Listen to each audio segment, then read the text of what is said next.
Hello, good evening guys. Ito na po guys. Halong tomat. Salmon with halong tomat. And this one, salmon with tilapia and caviar. Look at guys. Ito po yung ano niya guys. Bago po siya lagyan ng falafel, ito po yun. Yan. Tahina and rub. Lagyan ng kunting asin, kunting lemon. Yan, i-mix mo. Ayan na.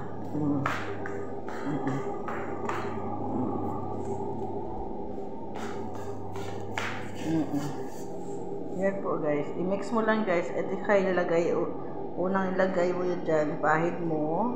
Saka ilagay yung cucumber cast, then falafel. Yan guys. Recipe natin ngayon.